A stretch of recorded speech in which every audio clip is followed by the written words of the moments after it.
Menko Polkam ad interim Syafri Syamsuddin menyatakan penanganan kasus Ferry Irwandi diserahkan ke Panglima TNI. Simak wawancara khusus kami dengan Kapus Pen TNI Brigjen Freddy Ardiansyah sore ini.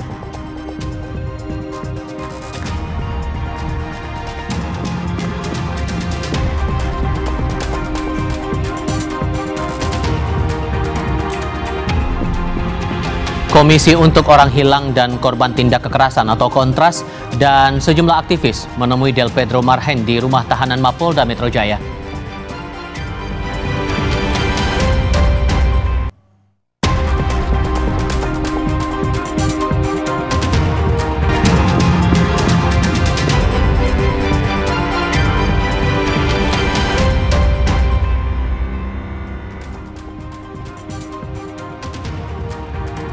Selamat sore, saudara. Anda menyaksikan program berita Kompas Petang. Hari ini ada saya Audrey Chandra dan rekan Tifal Solesa yang jadi Kompas TV independen terpercaya.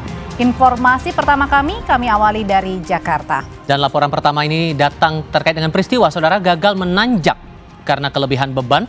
Sebuah dam truk bermuatan tanah mogok dengan kedua roda bagian depan terangkat hingga nyaris terbalik di Gambir, Jakarta Pusat pada Rabu pagi.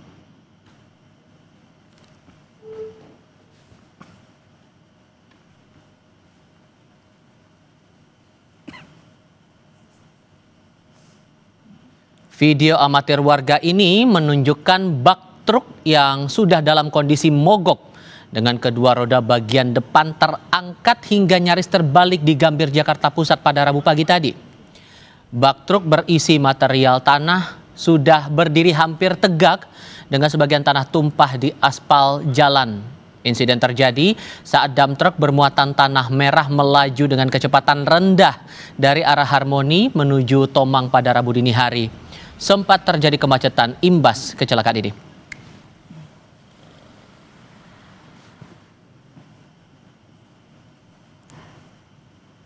Informasi dari BPBD Bali yang menyatakan banjir yang menerjang Bali menyebabkan 3 orang meninggal dunia. Di samping jebol, aduh Tuhan, kenapa sampai begini? Ini saudara adalah visual rumah roboh di pertokoan Jalan Sulawesi, tepatnya di bantaran Sungai Tukat, Badung. Belum diketahui apakah ada korban dari peristiwa ini. Hujan deras terus terjadi sepanjang 24 jam terakhir dan membuat sedikitnya 77 titik terendam air.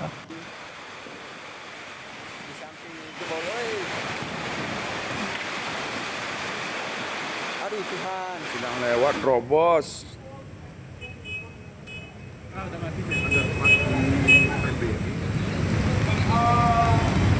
Hujan deras juga menyebabkan underpass Dewa Ruci Badung Bali lumpuh. Sejumlah mobil terjebak banjir. Banjir di underpass Dewa Ruci menyebabkan kendaraan tidak dapat melintas.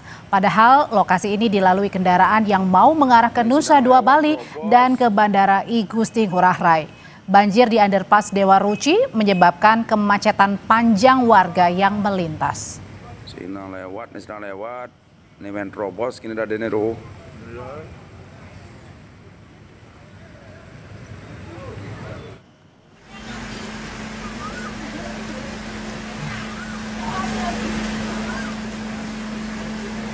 Berikutnya yang Anda saksikan adalah visual banjir yang merendam kawasan Jalan Kertapura dan Jalan Pura Demak di kota Denpasar. Tak hanya rumah warga, banjir juga menyebabkan mobil ikut terendam. Lokasi ini merupakan salah satu wilayah terdampak banjir akibat intensitas hujan yang tinggi sejak Selasa kemarin.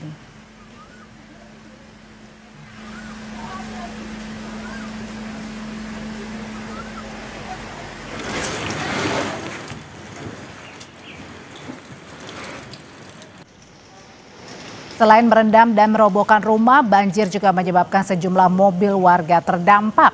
Warga bilang air mulai naik pada Selasa tengah malam dan pada Rabu dini harinya ketinggian air mencapai 1,5 meter.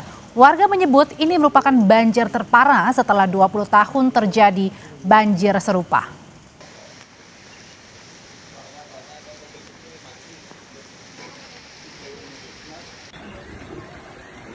Memang hujannya dari kemarin sore, memang deras sekali kan. Kemarin malam terus kurang lebih jam saya udah di situ deh. Kurang lebih itu ada apa namanya? Gedung-gedung itu apa namanya tuh? Kilat betul. Kilap itu berapa kali itu. Gitu. Memang hujannya keras sekali. Ini kejadiannya sudah yang ketiga kali ini, Pak. 3 kali ini. Tahun 2004 juga kejadian seperti ini. Tim SAR gabungan yang terdiri dari BPBD, TNI, dan Polri melakukan evakuasi terhadap korban banjir.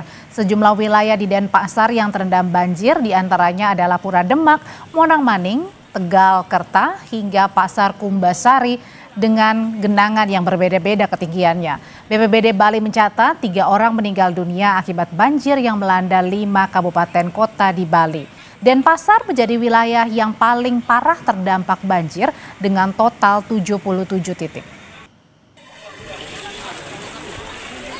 Ya, sayangnya ada korban jiwa sebanyak 2 orang di Denpasar dan 1 orang di Kabupaten Gianyar. Sementara di Denpasar juga ada 158 orang yang dievakuasi untuk difungsikan dulu di tempat aman untuk sementara. Nah, dari kondisi saat ini terakhir hujan sudah reda, namun kegiatan penanganan darurat masih berlangsung, mulai dari penyelamatan dan evakuasi, dan sore nanti kalau sudah mulai reda hujannya akan dilanjutkan dengan finalisasi pembersihan dampak banjir. Saudara Gubernur Bali Iwayan Koster meninjau Pasar Kumbasari Kota Denpasar. Saat ini fokus adalah menyelamatkan orang yang tersapu banjir akibat meluapnya Sungai Tukat Badung dini hari tadi. Pihak pasar sempat mengimbau pedagang untuk menyelamatkan diri. Namun ada sejumlah pedagang yang berusaha menyelamatkan dagangannya hingga akhirnya tersapu banjir. Dikabarkan ada 1 pedagang yang meninggal dunia dan beberapa orang dikabarkan hilang. Lakukan penyelamatan para pedagang untuk menghindari korban karena arus sungai cukup besar. Kemudian yang kedua ada pedagang yang belum ditemukan, ada 4 orang sedang dicari untuk memastikan apakah itu bisa diselamatkan atau tidak. Informasi paling baru dari banjir di Bali, terutama di Underpass Dewa Ruci Badung, Bali. Kita temui jurnalis Kompas TV Jipayana Putra dan juru kamera Kadek Santosa. Jipayana, apakah di Underpass Dewa Ruci Badung masih ada mobil yang terjebak?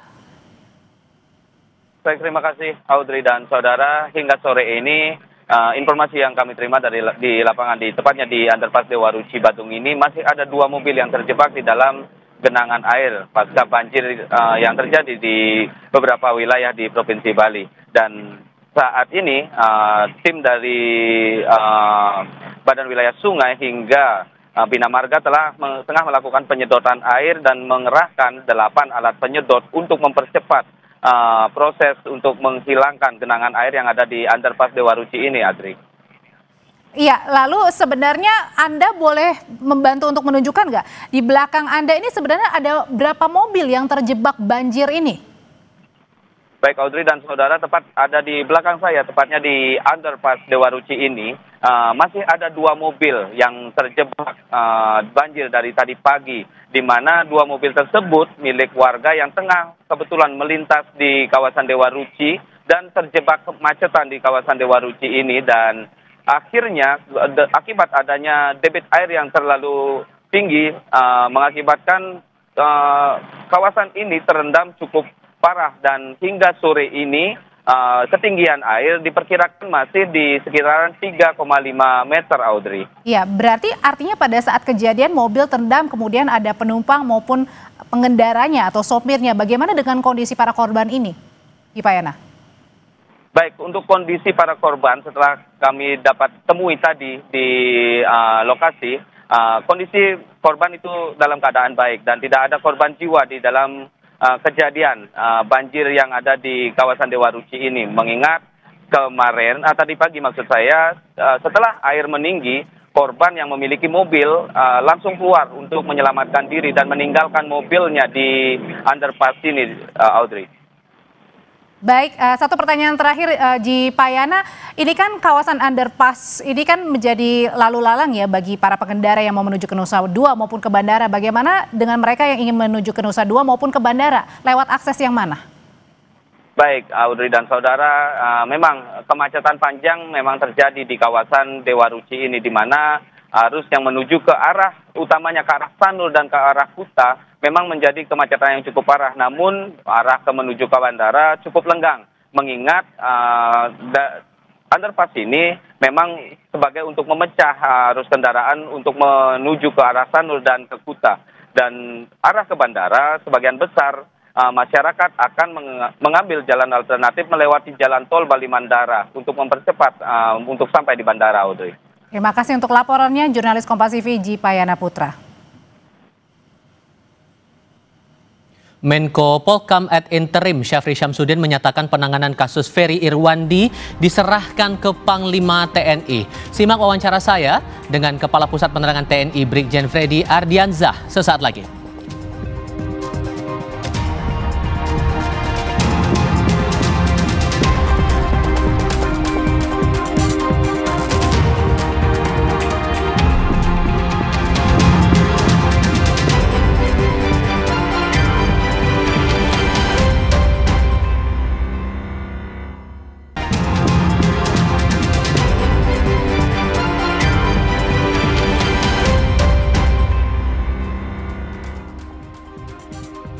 Saya Tifal Solesa melanjutkan Kompas Petang, Saudara. Menteri Pertahanan sekaligus Menko Polkam ad interim Syafri Syamsuddin merespons langkah sejumlah perwira tinggi TNI mendatangi Mapolda Metro Jaya untuk berkonsultasi mengenai dugaan tindak pidana CEO Malaka Project Ferry Irwandi.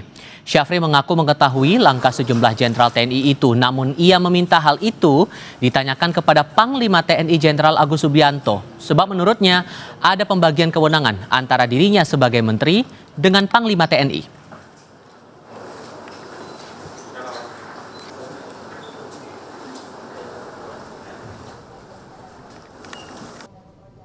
Ya, itu operasional, silahkan ke Panglima TNI yang menangani operasional. Kalau yang berkaitan dengan kebijakan nasional boleh tanya sama saya. Saya nonton di televisi, tapi saya serahkan kewenangan itu kepada Panglima TNI. Kita mempunyai strata pendelegasian wewenang.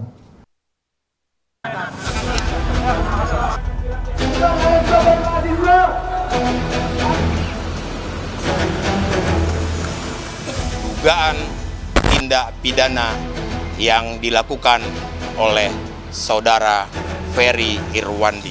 Kalau memang mau diproses hukum, ya ini kan negara hukum, kita jalani bersama aja. CEO Malaka Project sekaligus influencer Ferry Irwandi kini diperhadapkan dengan ancaman pelaporan oleh TNI usai Dansat Siber TNI Brigjen Juwinta Sembiring ungkap temuan dugaan tindak pidana yang dilakukan Ferry. Kami akan melakukan langkah-langkah hukum. Kami coba handphonenya mati nggak bisa, staf saya hubungi, saya coba konsultasi karena dia berbicara masalah algoritma dan lain-lain. Saya sebagai Dansat Siber juga memiliki hal seperti itu. Senada dengan TNI, mantan Kepala Bais Soleman Ponto mengungkap postingan Ferry Irwandi soal ancaman darurat militer adalah bentuk tuduhan yang mencemarkan institusi TNI. Namun peneliti Posdem menilai penyebutan darurat militer oleh Ferry bukanlah kejahatan. Yang jadi masalah itu di sini dia sebut darurat militer hari ini kita bisa cegah. Pertanyaannya di mana darurat militer itu? Ya kalau tidak ada nggak darurat militer? Ya kalau tidak terjadi darurat militer, berarti ya tidak ada permasalahan dengan pernyataan Ferry. Apa masalahnya? Nggak, masalahnya dia menuduh bahwa ada darurat militer.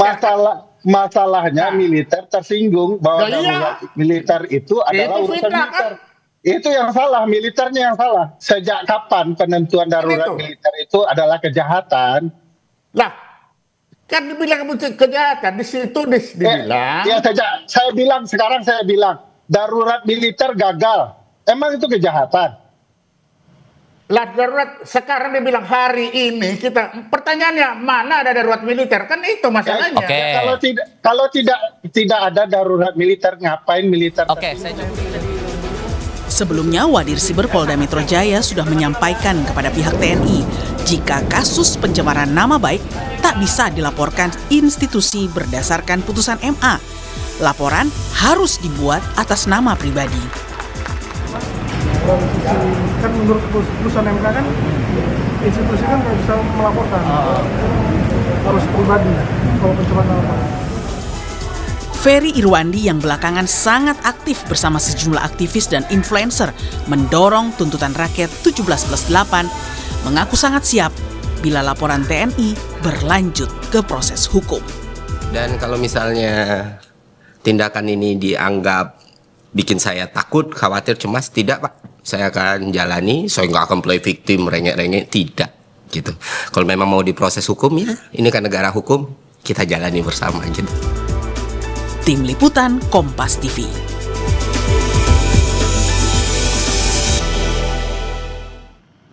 TNI mengungkap ada dugaan tindak pidana pencemaran nama baik yang dilakukan pemengaruh atau influencer Ferry Irwandi terhadap institusi TNI.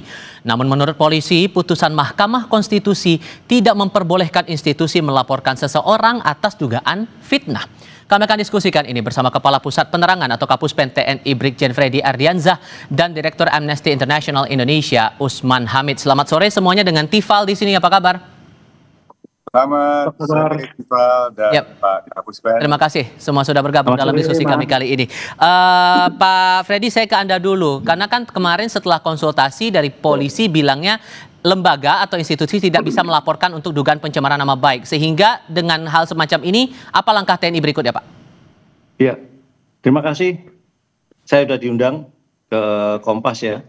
Jadi sebelumnya kami sampaikan bahwa pada hari itu juga di tanggal 8 itu kami juga sekaligus melayangkan pengaduan atau somasi kepada Dewan Pers terkait dengan penayangan artikel dari Tempo.co, juga menggunakan hak jawab kepada Tempo.co juga untuk terkait dengan artikel di 2 hari, tanggal kalau nggak salah tanggal 6 dan tanggal 7, serta konten di bocor alus. Ya. Setelah itu di siang hari itu juga kami langsung ke Polda Metro dengan tujuan untuk konsultasi secara hukum kepada terkait dengan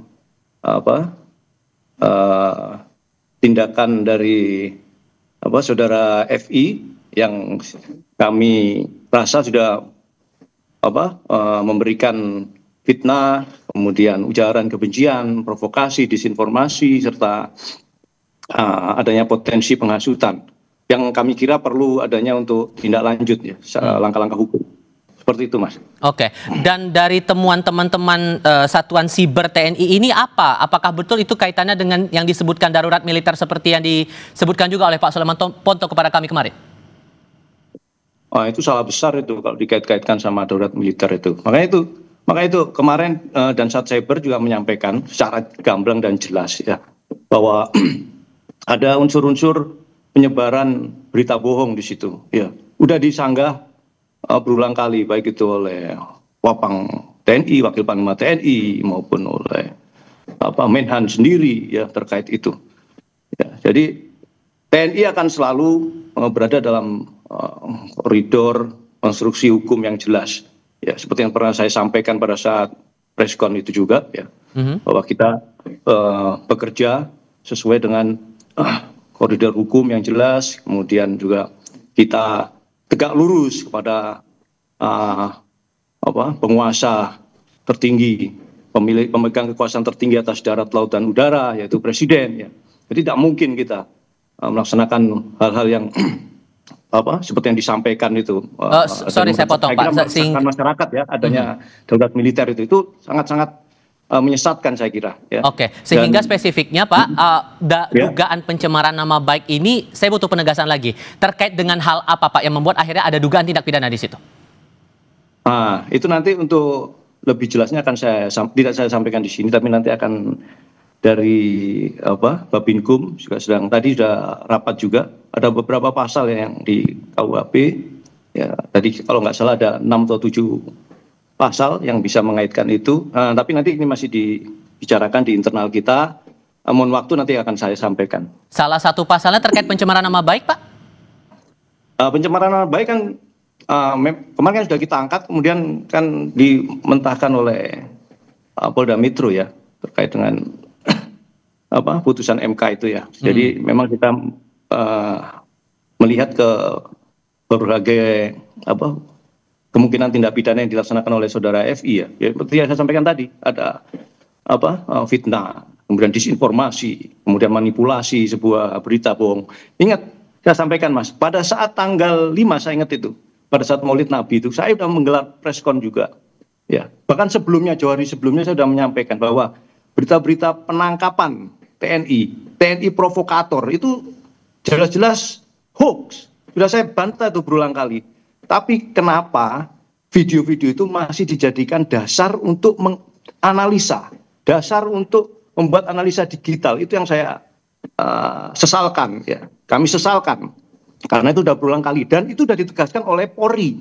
Polri menyampaikan bahwa itu kesalahpahaman ya kan di lapangan, kemudian itu tidak terjadi, tidak ada penangkapan dan lain sebagainya. Demikian Mas. Oke, sehingga penegasan saja Pak, kalau kemudian sudah konsultasi dan ternyata dari saran polisi itu tidak bisa diadukan dalam atas nama institusi, maka siapa yang nanti akan melaporkan kasus dugaan tindak pidana Ferry ini ke polisi kemudian?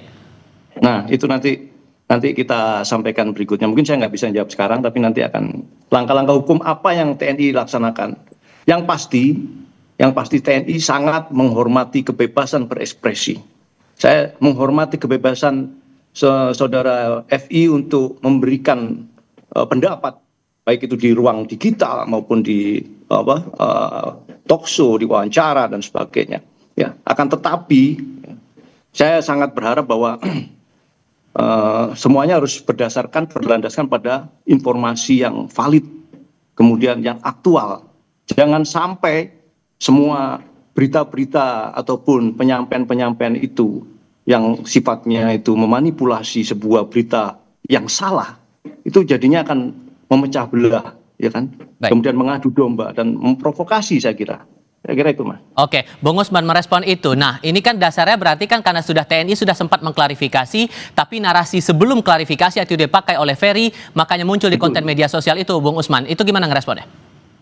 Ya, pertama saya ingin apresiasi kalau memang TNI menempuh hak jawab untuk pemberitaan majalah Tempo atau Tempo.co ke Dewan Pers.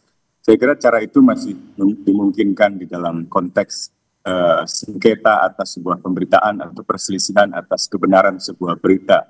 Yang kedua, rasanya apa yang dimaksud oleh Pak Kapuspen tadi ada dua hal sebenarnya. Yang pertama, ada kesan dari penjelasan Pak Kapuspen bahwa kalau ada wacana darurat militer, seolah-olah itu seperti menunjukkan ketidaksetiaan TNI atau Panglima TNI atau Kepala Staf kepada Panglima tertinggi dalam hal ini Presiden. Nah, itu sebenarnya dua hal yang berbeda dengan misalnya kudeta militer gitu. Tentu yang diwacanakan oleh masyarakat atau yang diperbincangkan oleh sejumlah aktivis atau sejumlah influencer seperti Ferry Irwandi, itu lebih ke arah darurat militer yang sepenuhnya otoritas itu ada di Presiden. Makanya di dalam pertemuan di Istana dengan tokoh-tokoh agama sempat dikabarkan kuat bahwa ada rencana Presiden untuk menerbitkan Perpu, peraturan pengganti perundang-undangan. Dan itu berkaitan dengan pemberlakuan keadaan darurat. Bisa keadaan darurat secara umum, lalu diberlakukan secara kedaruratan sipil atau darurat sipil,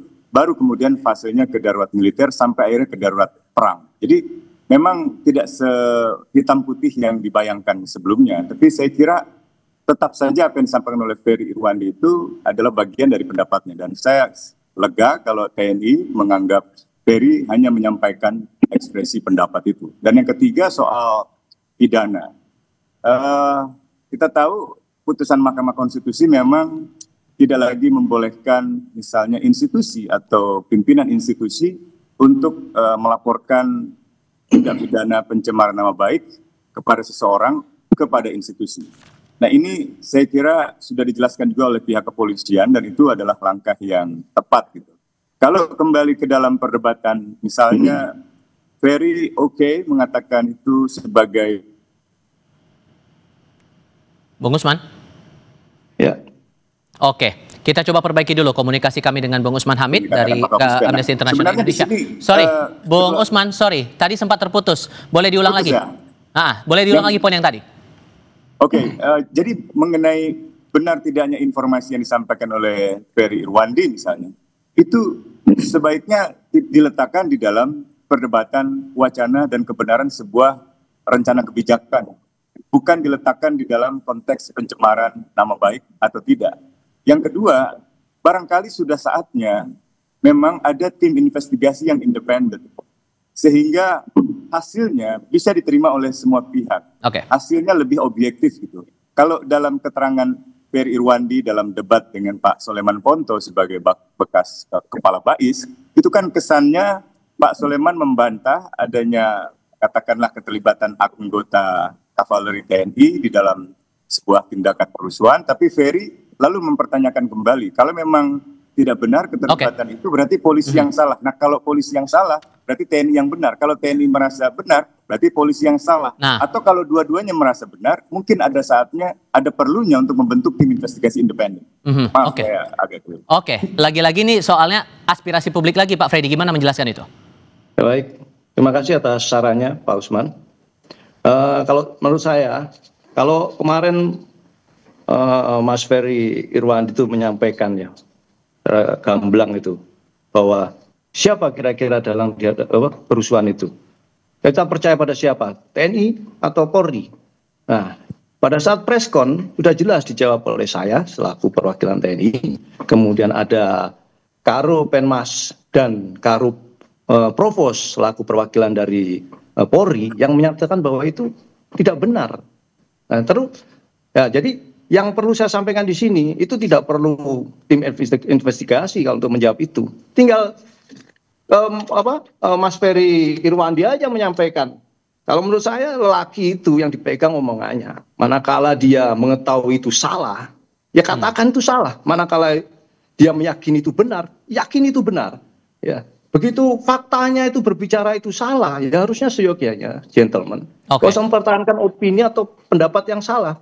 Ya, jangan membenarkan dan merasa benar. Jangan membuat pembenaran. Ya. Dan sejauh ini, sorry Pak, saya potong. Mas. Sejauh ini kalau dari komunikasi yang dilakukan antara TNI dengan Ferry, apakah masih terkendala atau gimana sejauh ini?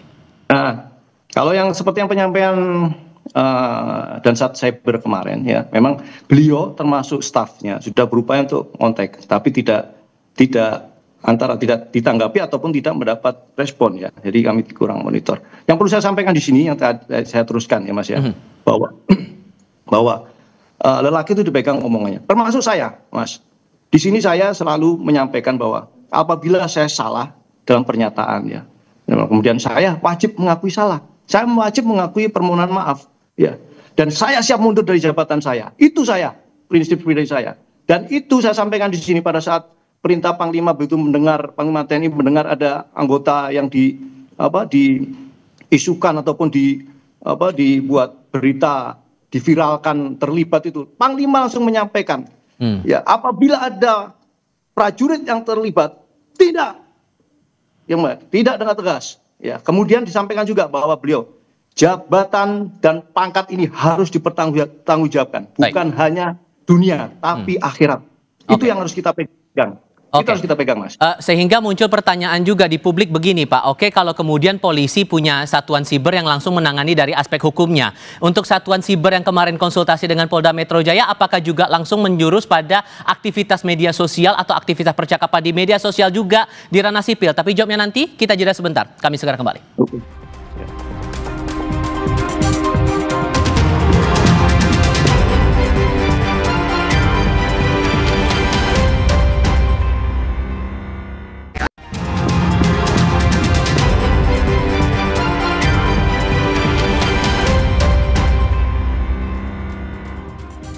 Muncul pertanyaan di publik begini, Bung Usman. Apa yang membedakan Satuan Siber TNI ini dengan polisi yang juga melakukan pemantauan terhadap aktivitas percakapan di media sosial, terutama di ranah sipil? Anda merasa bahwa pertanyaan itu masuk akal merujuk dari kasusnya Ferry ini, Bung Usman? Oh, jelas sekali masuk akal, karena perbedaan keduanya sangat jelas. Misalnya untuk Satuan Siber di TNI atau di lingkungan Kementerian Pertahanan dan TNI, itu untuk menjaga keamanan siber di lingkungan mereka. Dan itu ditegaskan di dalam misalnya Undang-Undang TNI yang terbaru, pasal 7 tentang operasi militer selain perang. Misalnya untuk mengatasi ancaman siber pertahanan, cyber defense. Jadi bukan sekedar ancaman siber, tapi secara spesifik ancaman siber di dalam dunia pertahanan. Yang kedua, ada peraturan Menteri Pertahanan misalnya nomor 82 tahun 2014 yang menegaskan portofolio untuk pengamanan siber itu di lingkungan Kementerian Pertahanan dan di lingkungan TNI, dan itu biasanya diarahkan untuk menjaga misalnya kedaulatan nasional atau keutuhan teritori atau misalnya keselamatan segenap bangsa, termasuk dalam konteks menjaga fungsi-fungsi alutsista itu supaya berfungsi dengan baik sehingga tidak lagi diserang oleh hacker atau oleh peretas dari musuh luar negeri. Sementara kepolisian itu lebih mengamati proses dunia siber yang berkaitan dengan berbagai interaksi masyarakat, bisnis, pemerintahan, termasuk kalau ada pencurian data, penipuan data, atau misalnya tindakan-tindakan lainnya. Tetapi untuk kebebasan berpendapat itu dua-duanya sebenarnya nggak boleh lah. Kecuali ada ujaran kebencian, itu pun ranahnya di penegakan hukum pidana, di ranah kepolisian, bukan di ranah TNI. Gitu. Jadi muncul pertanyaan di publik, kenapa dan cyber TNI tiba-tiba membidik misalnya Ferry Irwandi gitu. Apakah selama ini Satuan Siber TNI memonitor percakapan publik, percakapan para influencer, aktivis dalam konteks urusan dalam negeri? Kalau itu benar, nah itu yang dipandang rasanya bukan itu tugas pokok fungsi dan atau fungsi konstitusional dari TNI. Pak Freddy, apa yang bisa dijelaskan soal ini? Ya, jadi benar apa yang disampaikan oleh Pak Usman ya terkait dengan tugas cyber tadi. Tapi yang harus perlu diingat pada saat kejadian tersebut bahwa TNI juga melaksanakan sesuai dengan Undang-Undang nomor 3 tahun 2025 itu, yaitu melaksanakan perbantuan kepada Polri. Ya, jadi jangan sampai kemampuan cyber TNI yang bersama-sama dengan Polri dan elemen bangsa yang lainnya yang memiliki kekuatan cyber untuk menjaga kedaulatan dan ruang cyber itu untuk sesuai dengan tugas pokoknya TNI juga, ya kan? Itu membuat dikonotasikan ataupun dinarasikan seperti tadi disampaikan, ya, bahwa TNI yang harus cyber TNI yang harusnya ke pertahanan kok malah itu menghambat kebebasan dalam berpendapat. Saya kira tidak seperti itu. Kayak Puspen sendiri, Puspen itu punya monitoring center juga, ya. Jadi dia melihat seluruh media, ya, media sosial. Apakah itu salah? Tidak juga, ya. Karena tugas penerangan juga harus memberikan informasi yang benar, ya kan. Apabila ada kekeliruan dalam sebuah informasi juga harus membenarkan atau menyampaikan yang benar. Jadi jangan sampai apa yang kita kerjakan, yang khususnya itu, kalau misalnya tadi Mas Pak Usman itu menyampaikan apakah itu sesuai dengan tugas pokok? Sesuai, sangat sesuai. Kita lihat sendiri bagaimana sesuai dengan tugas pokok yang ketiga itu, melindungi segenap bangsa dan seluruh tumpah darah Indonesia, ya kan, dari segala ancaman dan gangguan. Ya, itu fungsi cyber di ruang digital, cyber TNI saya kira seperti itu, ya kan. Menilai sebuah ancaman, kemudian memberikan output yang input dan output yang baik kepada pimpinan sebagai end usernya siapa, nanti dia memberikan saran masukan. Bukan untuk tadi saya sampaikan, bukan untuk menghambat ataupun membatasi ruang ekspresi, tidak, bukan untuk itu. Saya yakinkan bukan untuk itu. Sehingga dengan membaca analisis semacam tadi yang sudah Bapak jelaskan, Pak Freddy, maka apa langkah berikutnya dari TNI secara konkretnya setelah konsultasi itu akan melakukan apa lagi? Ya, seperti saya sampaikan tadi pun masih kurang lebih jam 11 kami lihat juga orang-orang dari personil Babinkum TNI itu juga melaksanakan koordinasi bidang hukum, ya, ya kan? Bagaimana langkah-langkah hukum yang nantinya akan dilaksanakan, yang ditegaskan dan dilakukan oleh TNI. Namun yang pasti ya Mas, di momen kali ini juga saya sampaikan pesan dari Panglima ya, bahwa kita jangan sampai mudah terprovokasi. Dan jangan sekali kita harus menempatkan ini Mas, kalau saya bilang menempatkan kepentingan bangsa dan negara di atas kepentingan pribadi atau kelompok, itu harus dipegang teguh.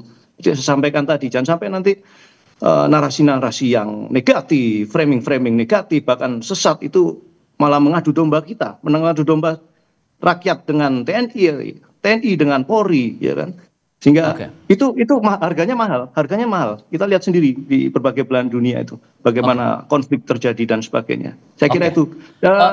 Boleh saya nyampaikan ajakan ya Mas ya? Oke, boleh silakan Bapak. Sebelum saya kasih ke Bung Usman. Sebagai negara kita mengedepankan kepentingan bangsa dan negara, kemudian jangan sampai mudah terprovokasi, ya kan? Kemudian upaya-upaya untuk memecah belah, bahkan melemahkan TNI, ya, melemahkan TNI karena tahu, pihak-pihak itu tahu TNI itu selalu bersatu bersama rakyat, selalu mengedepankan semangat persatuan, sehingga saya harapkan itu jangan sampai ada upaya-upaya untuk mengadu domba dan memutuskan. Sehingga Bung Usman, kalau menurut analisis Anda, batasan apa yang dianggap bahwa ini jatuhnya sudah pencemaran nama baik di tengah ada semangat kita untuk ya kebebasan berekspresi seperti yang sudah ditegaskan Bung Freddy, ya TNI tidak ada upaya untuk menutup kebebasan orang untuk berpendapat? Ya, batasannya sederhana. Kalau merujuk pada Mahkamah Konstitusi, sekali lagi, institusi tidak bisa menjadi dasar untuk melaporkan tindak pidana pencemaran nama baik kepada kepolisian. Jadi kalau ada yang tersinggung pribadi-pribadi, tidak bisa lalu menggunakan institusi sebagai dasar untuk melaporkan Ferry Irwandi kepada kepolisian. Seandainya TNI atau Puspen TNI misalnya memiliki fakta, memiliki data, memiliki informasi yang saya kira menurut TNI itu benar, silakan disampaikan kepada masyarakat, dikomunikasikan, sehingga masyarakat juga bisa menimbang-nimbang yang benar itu adalah Ferry Irwandi atau keterangan yang disampaikan oleh misalnya lingkungan TNI. Sebaliknya juga begitu, bagaimana dengan pihak kepolisian. Nah, saya pribadi sudah melihat situasinya membutuhkan semacam investigasi yang independen, sehingga kedua belah pihak bisa memperoleh penyelidikan yang objektif. Mungkin publik akan melihat, oh keterlibatan anggota TNI dibantah oleh TNI. Rasanya tidak objektif gitu, karena institusi biasanya ada esprit de corps, ada pembelaan terhadap anggota. Demikian pula polisi, kalau polisi diduga melakukan pelanggaran hukum atau melanggaran HAM, lalu polisi... Oke. Sudah kami tangkap poinnya di situ, tampaknya kita mengalami gangguan koneksi lagi nih dengan Bung Usman. Bertanya secara kritis, jangan-jangan, saya kira harus Oke, Bung Usman.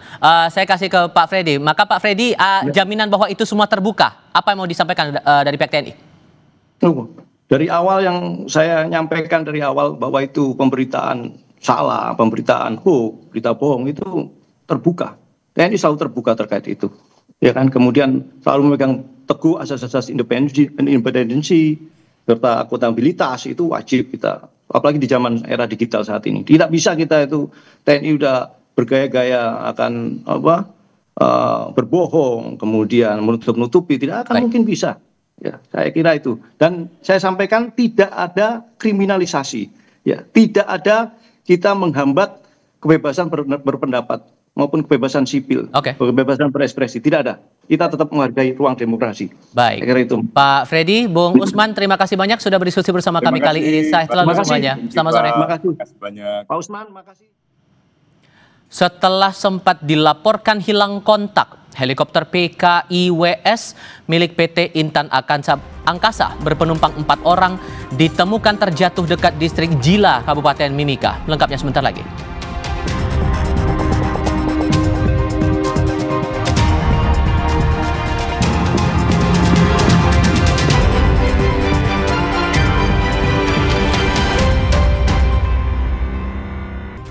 Saudara, setelah sempat dilaporkan hilang kontak, helikopter PKIWS milik PT Intan Angkasa berpenumpang 4 orang ditemukan terjatuh dekat distrik Jila, Kabupaten Mimika. Akibat cuaca buruk, proses evakuasi para korban akan dilakukan tim SAR gabungan pada esok hari. Sebelumnya, helikopter PKIWS mengalami hilang kontak usai menuntaskan misi perawatan Tower Palapa Ring Telematika di Ilaga, Kabupaten Puncak. Saat perjalanan kembali ke Bandara Moses Kilangin, Helikopter berpenumpang 4 orang ini dilaporkan hilang kontak.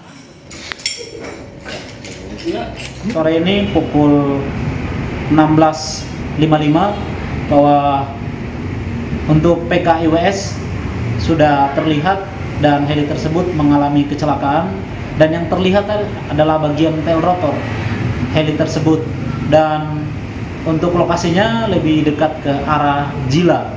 Kami memutuskan untuk rencana operasi SAR atau proses untuk evakuasi para korban akan dilaksanakan besok, karena hari ini cuaca memang tidak mendukung untuk kegiatan pelaksanaan operasi SAR. Kita berharap semoga semua korban dalam keadaan selamat dan bisa proses evakuasi berjalan dengan lancar dan cuaca mendukung untuk proses operasi SAR di besok hari. Soal rencana evakuasi penumpang helikopter yang jatuh di Mimika, kami saat ini sudah terhubung dengan Iwayan Suyatna, Kepala Kantor Pencarian dan Pertolongan Timika. Selamat malam waktu Papua, Pak Wayan. Selamat malam Mbak Chandra, waktu Papua. Ya, Pak Wayan, saya mau tahu dulu kondisi paling baru dari 4 penumpang ini. Sudah bisa dipastikan Pak kondisinya? Mohon izin dapat kami laporkan pada saat penemuan bangkai pesawat yang kami lakukan pencarian di siang hari, itu posisi pesawat masih dalam keadaan utuh, Mbak. Mudah-mudahan awaknya pun yang ada di pesawat tersebut dalam keadaan selamat. Mohon doanya. Jadi artinya sekarang selamat, ya. Belum ada kepastian ya Pak ya, karena tim pun terhalang cuaca sehingga tidak bisa langsung ke TKP ya Pak Wayan? Iya, betul Mbak Chandra. Karena yang pertama cuaca tidak mendukung untuk kita melaksanakan evakuasi di sore hari tadi Mbak Chandra. Sebenarnya pada saat tadi penerbangan seharusnya tiba pukul berapa Pak? Dan pada saat kronologi hilang kontaknya waktu itu pada pukul berapa? Ya, dapat kami sampaikan kronologisnya pada tanggal 10 September 2020 ini.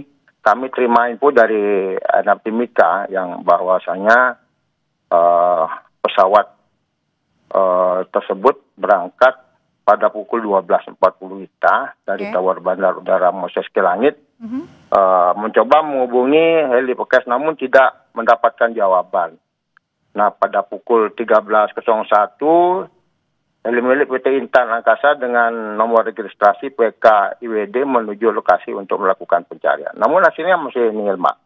Kemudian pada pukul 14.38, tim kami bergerak menuju bandara untuk bergabung dengan tim gabungan yang berada di Moses Kilangit dengan rencana menggunakan pesawat TNI AU dan milik Polres Mimika.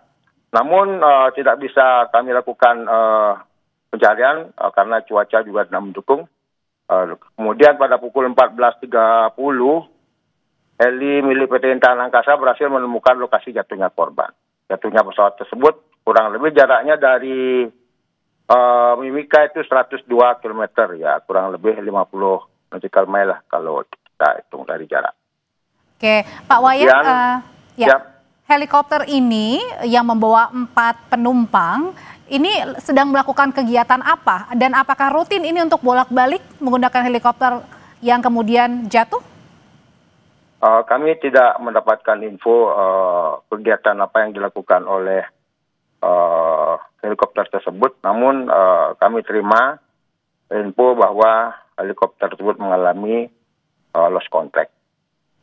Sesuai dengan tugas dan fungsi kami tetap akan melaksanakan koordinasi untuk melaksanakan pencarian secara cepat. Demikian Mbak Chandra. Pada pagi hari Pak atau bagaimana besok untuk pencarian, karena kita berharap tentukan 4 penumpang ini kemudian dalam keadaan selamat ya bersama dengan pilotnya. Betul. Kami rencanakan besok pagi 05.30 kita akan melaksanakan pencarian dengan mempergunakan 2 buah heli Kalakal milik TNI AU dan heli PT Intan Jaya. Kita laksanakan pencarian di pagi hari jam 05.30. Mohon doa restunya Mbak ketika kita melaksanakan pencarian selalu dalam keadaan sehat, kemudian berhasil menemukan korban dan dalam keadaan selamat juga, demikian. Oke, itu yang kita harapkan, terutama juga dari pihak keluarga. Terima kasih Iwayan Suyatna, Kepala Kantor Pencarian dan Pertolongan Timika. Selamat malam, Pak Wayan, atau selamat malam waktu Papua, maksud saya.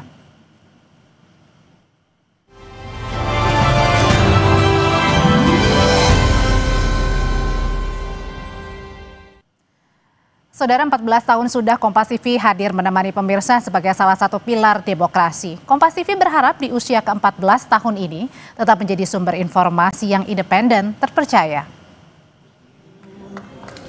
Redaksi Kompas TV selalu berupaya menghadirkan berita yang akurat untuk mengisi ruang informasi masyarakat Indonesia. Tahun mengusung tema Harmonesia, Kompas TV menegaskan komitmennya menjaga keselarasan dan menghormati perbedaan pendapat di tengah gejolak nasional dan dunia. Kompas TV berharap bisa selalu menjadi panduan bagi masyarakat di tengah disrupsi informasi di era digital. Yoi dong, dari mana tuh? Mengucap syukur bahwa 14 tahun Kompas TV bisa bersiaran menjadi televisi berita dengan tagline independen terpercaya.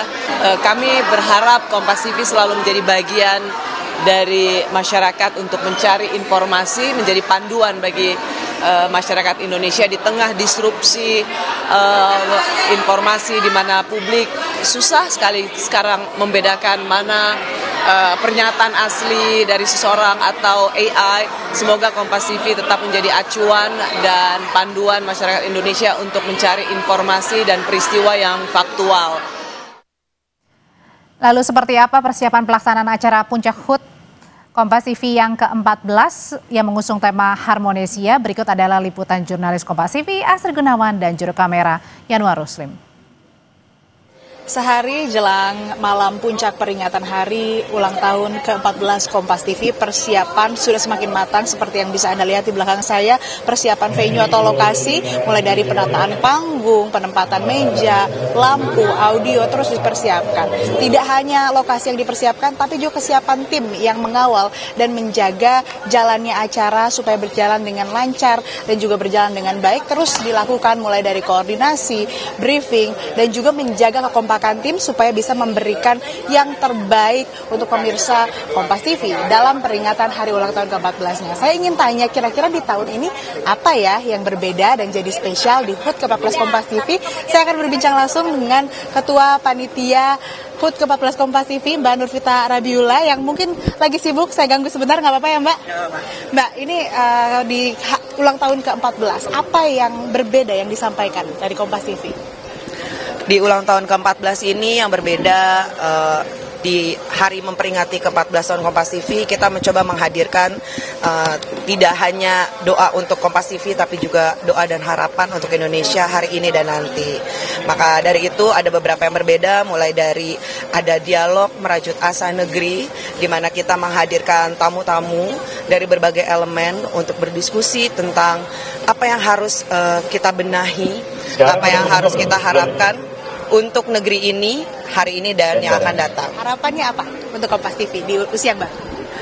Di 14 tahun Kompas TV, saya berharap Kompas TV tetap menjadi televisi yang independen terpercaya dan juga bisa tetap meneruskan harapan dari founder Kompas TV, Pak Yaakob Utama, untuk tetap menjadi rumah untuk Indonesia Mini Indonesia dan juga untuk tetap berpihak dan memberikan ruang untuk semua suara di Indonesia. Syukuran hari ulang tahun ke-14 Kompas TV akan digelar pukul 19.30 waktu Indonesia Barat dan disiarkan langsung di Kompas TV. Astrid Gunawan, Yanuar Ruslim, Kompas TV, Jakarta.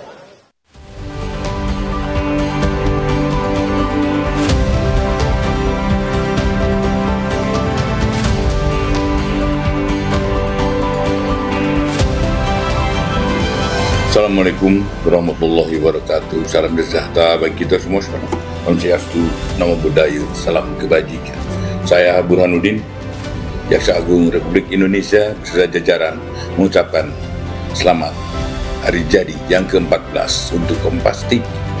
Sebagai lembaga penyiaran, Kompas TV senantiasa meneguhkan perannya sebagai media yang independen, profesional, dan terpercaya.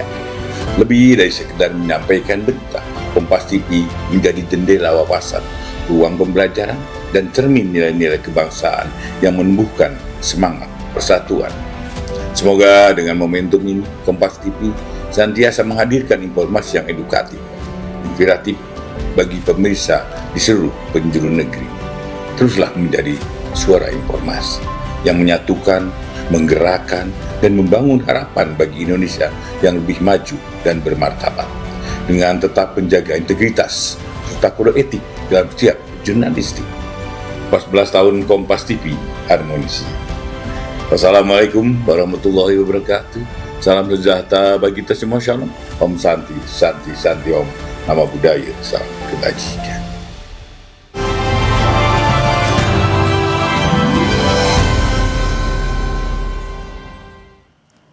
Komisi untuk Orang Hilang dan Korban Tindak Kekerasan Kontras dan sejumlah aktivis temui Del Pedro Marhaen di rumah tahanan Polda Metro Jaya.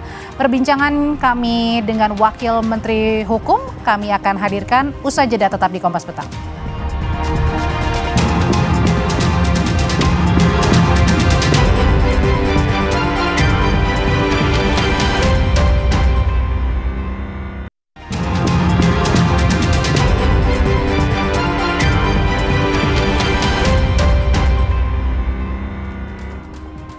Saudara, Komisi untuk Orang Hilang dan Korban Tindak Kekerasan Kontras dan sejumlah aktivis mengunjungi Direktur Lokataru Del Pedro Marhaen dan beberapa rekannya yang ditahan penyidik di rumah tahanan Polda Metro Jaya.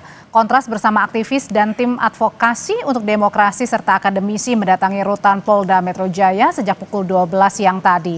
Hanya beberapa perwakilan saja yang diperbolehkan menjenguk Del Pedro di dalam rutan Polda Metro Jaya.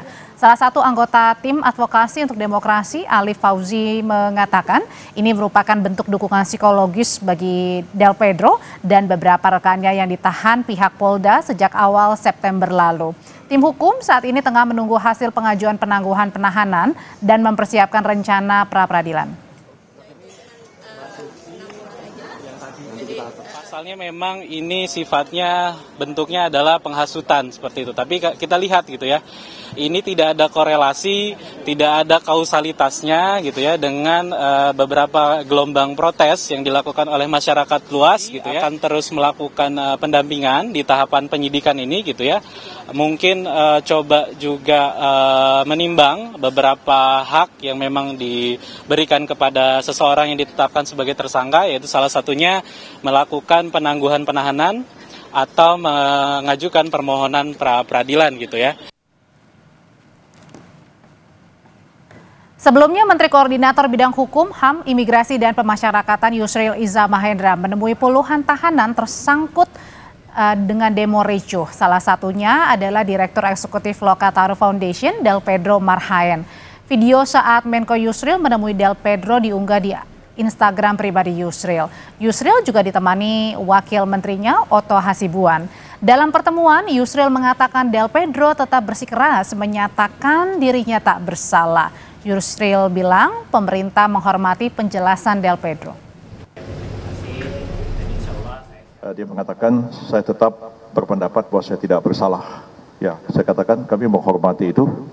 Walaupun polisi mengatakan cukup bukti, Anda mengatakan tidak cukup bukti, kita tunggu sampai pemeriksaan ini selesai dan kami harus memastikan bahwa Anda diperiksa sesuai ketentuan-ketentuan hukum acara pidana.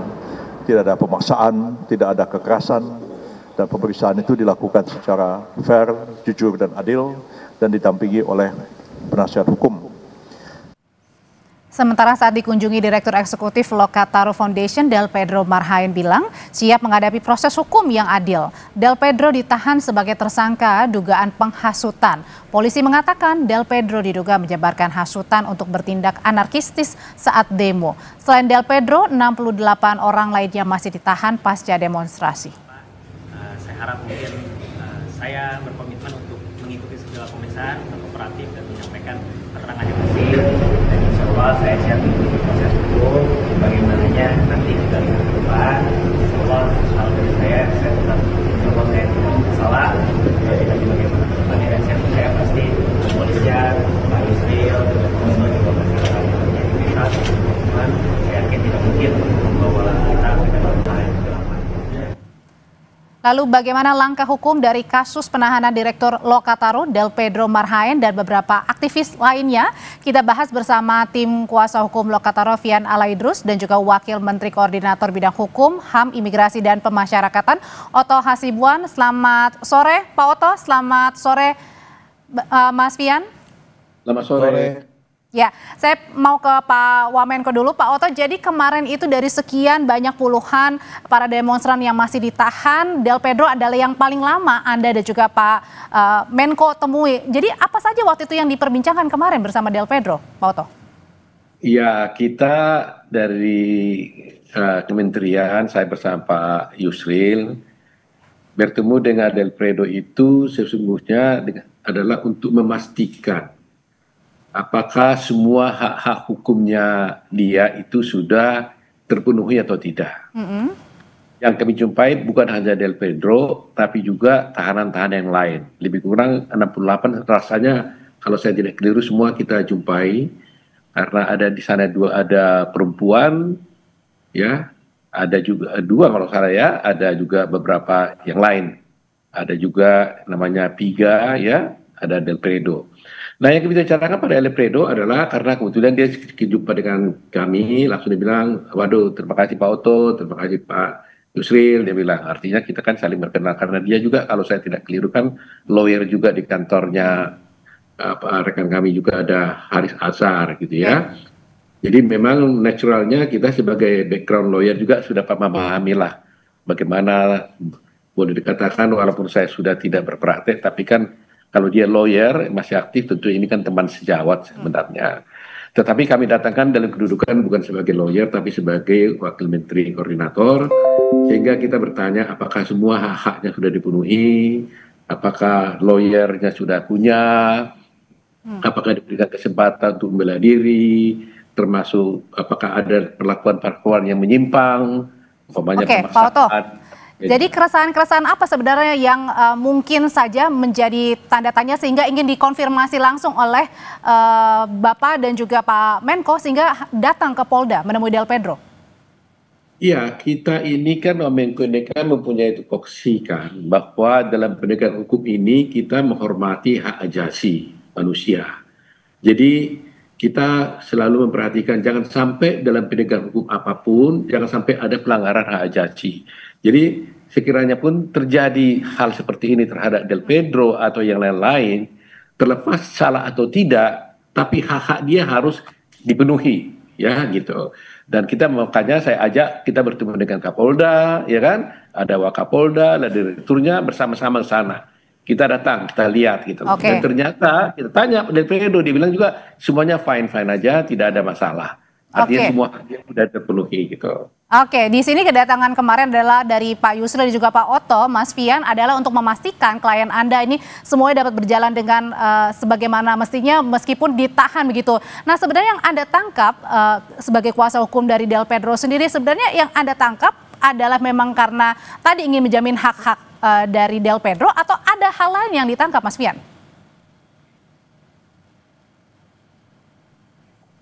Mas Fian? Iya, Mbak, Prof. Oto. Saya, halo, ada suara Mbak? Silakan. Halo, tes. Iya.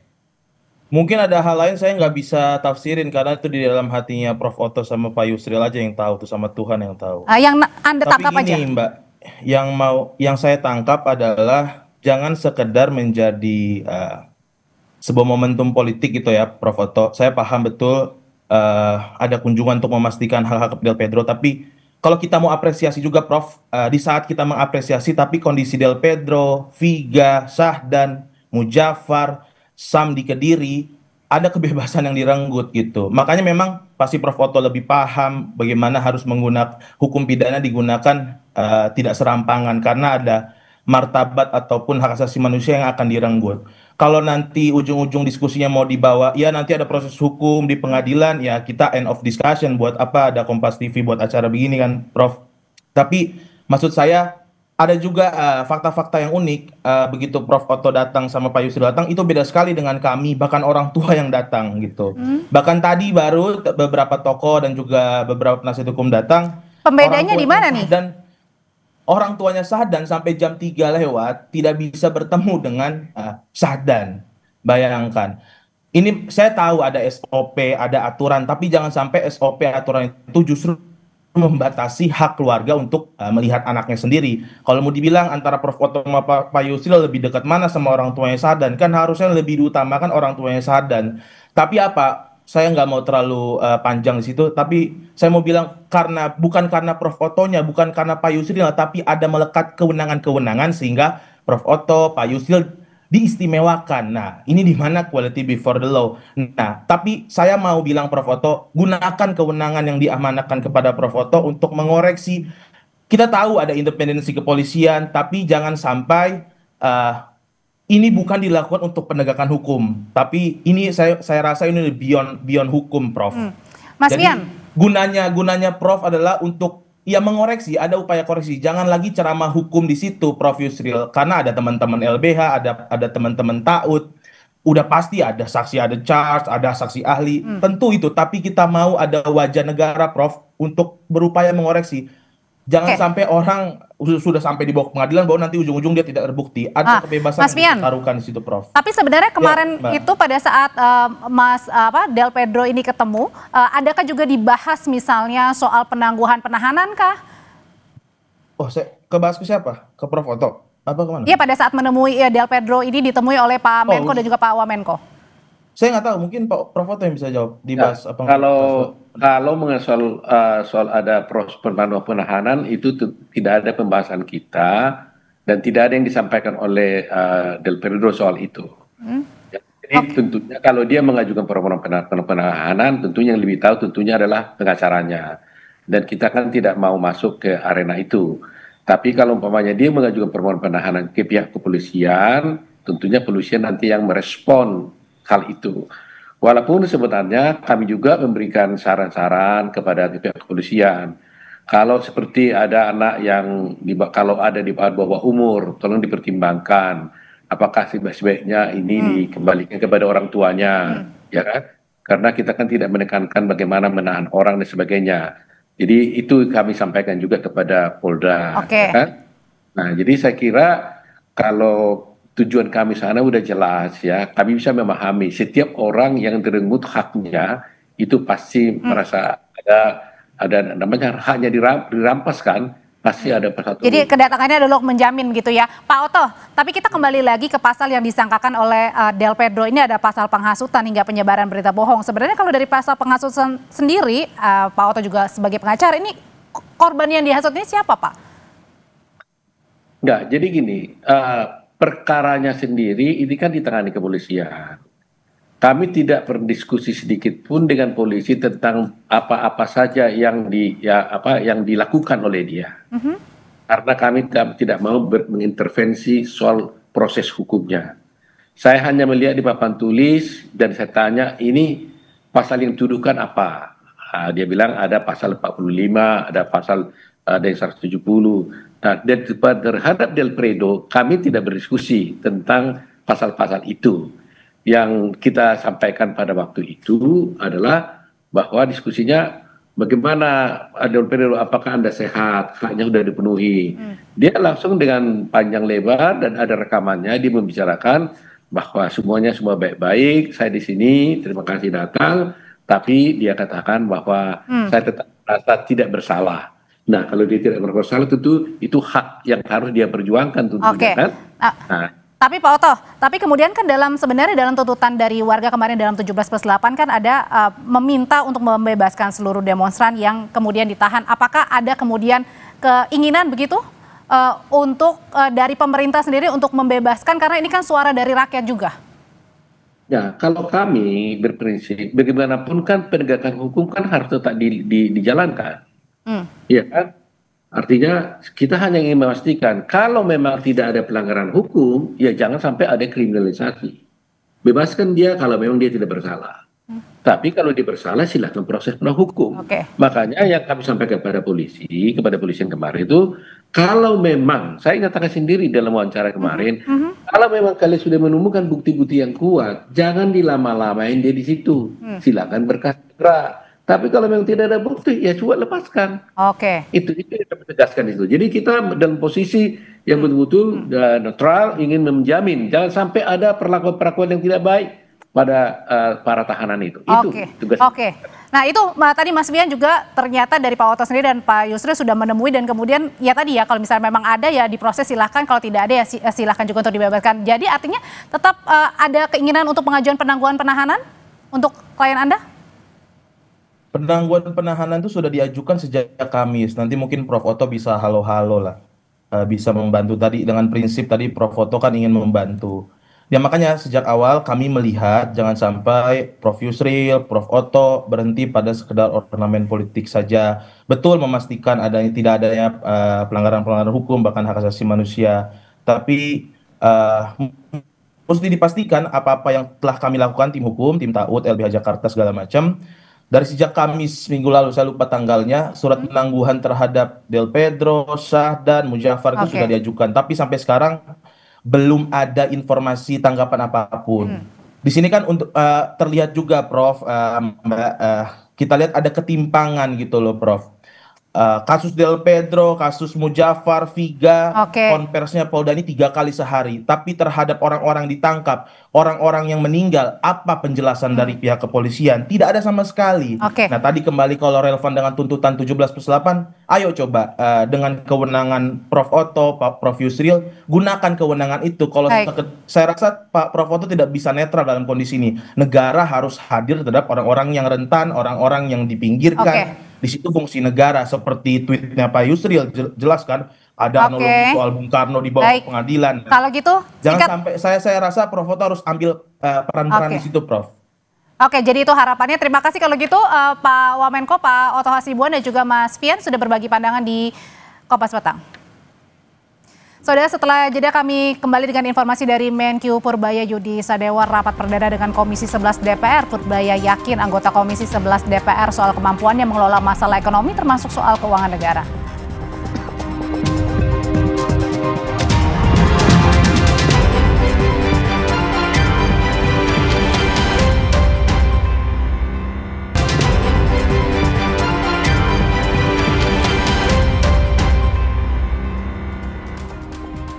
Menteri Keuangan Purbaya Yudi Sadewa rapat perdana dengan Komisi 11 DPR Rabu pagi. Dalam rapat, ia meyakinkan anggota Dewan atas kemampuannya mengelola masalah ekonomi termasuk keuangan negara. Rapat perdana Menko Purbaya dengan Komisi 11 DPR dipimpin Ketua Komisi Muhammad Misbahkun. Rapat membahas pengantar rencana kerja dan anggaran tahun 2026 di Kementerian Keuangan. Dalam rapat, ia juga memaparkan pengalamannya di bidang ekonomi, sekaligus meyakinkan anggota Dewan atas kemampuannya dalam mengelola masalah ekonomi termasuk ekonomi negara. Rencana kerja dan anggaran Kementerian Keuangan, Pagu Anggaran langsung membantu tim think tanknya Pak SBY di Brighton Institute, sering memberi masukan. 2010 staf khususnya Pak Hatta Rajasa, 2015 masuk ke KSP membantu Pak Lut dan memberi masukan ke Pak Jokowi juga ketika sedang susah. Jadi bagaimana manage ekonomi itu bukan barang baru untuk saya. Ini jangan bilang sombong ya. Tapi kan Anda mesti tahu, nanti saya harus meyakinkan bapak-bapak kan. Saya pamit undur diri.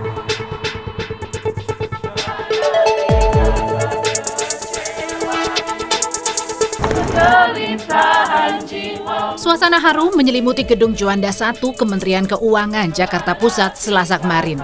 Sebagian besar pegawai Kemenkyu melepas Sri Mulyani Indrawati usai purna tugas.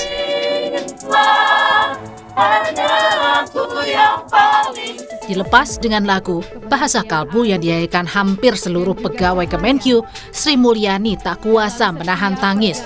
Pada kesempatan ini, ia juga berpesan kepada pegawai agar tidak lelah mencintai bangsa Indonesia. Tak hanya Sri Mulyani, sebagian pegawai turut meneteskan air mata saat melepas Sri Mulyani.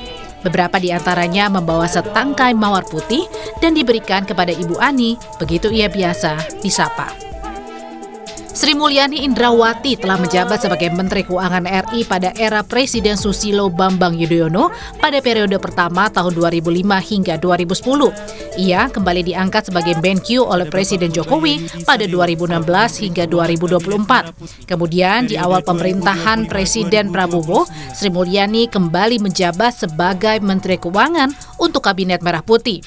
Sri Mulyani yang pernah menjabat sebagai Direktur Pelaksana Bank Dunia pada 2010 hingga 2016 ini kemudian menjadi salah satu menteri yang dirombak oleh Presiden Prabowo pada 8 September 2025. Serah terima jabatan Menteri Keuangan dari Sri Mulyani Indrawati kepada Purbaya Yudi Sadewa telah berlangsung di kantor Kementerian Keuangan Selasa kemarin.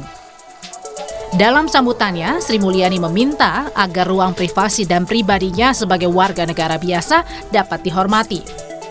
Saya pamit undur diri pagi hari ini dan mohon mulai saat ini untuk kami dihormati ruang privasi kami atau ruang pribadi saya sebagai warga negara biasa. Salam sehat untuk seluruhnya dan sukses untuk semuanya yang hadir. Dan jangan pernah lelah mencintai Indonesia. Terima kasih. Sri Mulyani digantikan Purbaya Yudi Sadewa, seorang ekonom yang sebelumnya menjabat sebagai Ketua Dewan Komisioner Lembaga Penjamin Simpanan atau LPS. Sebagai Menteri Keuangan yang baru, Purbaya berjanji sudah menyiapkan langkah-langkah untuk mempercepat program pembangunan dan pertumbuhan ekonomi. Menjawab soal inflasi, Purbaya bilang kekhawatiran inflasi sebagai dampak kebijakan percepatan pertumbuhan ekonomi saat ini belum beralasan. Inflasi akan terjadi, artinya pertumbuhan yang terlalu cepat menyebabkan inflasi. Jadi nggak otomatis defisit APBN menyebabkan inflasi atau belanja menyebabkan inflasi, tidak otomatis. Jadi kita lihat sisi-sisi yang lain. Purbaya Yudi Sadewa menjabat Menteri Keuangan yang baru menggantikan Sri Mulyani. Di awal dirinya menjabat, Menkyu Purbaya sempat mendapat sorotan publik usai merespons tuntutan rakyat 17+8. Kala itu Purbaya menyebut jika tuntutan publik 17+8 merupakan suara sebagian kecil rakyat. Meski demikian, Purbaya langsung memohon maaf atas kesalahan ucapannya. Tim Liputan, Kompas TV. Tetaplah bersama kami di Kompas Petang, kami segera kembali.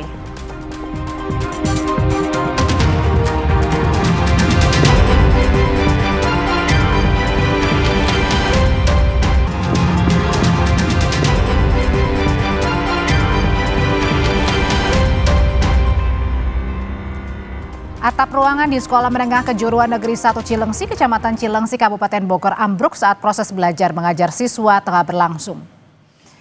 Atap Sekolah Menengah Kejuruan Negeri 1 Cilengsi yang ambruk mengakibatkan puluhan siswa mengalami luka ringan dan langsung dibawa ke rumah sakit untuk mendapatkan penanganan medis. Diduga ambruknya atap bangunan sekolah akibat konstruksi bangunan yang tidak kokoh.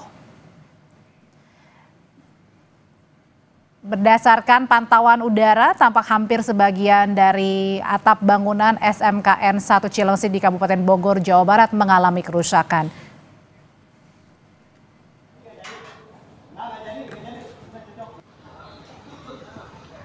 Demikian Kompas Petang, terus jadikan kami teman terpercaya Anda. Saya Rival Solesa. Saya Audrey Chandra pamit, selamat sore, sampai jumpa lagi.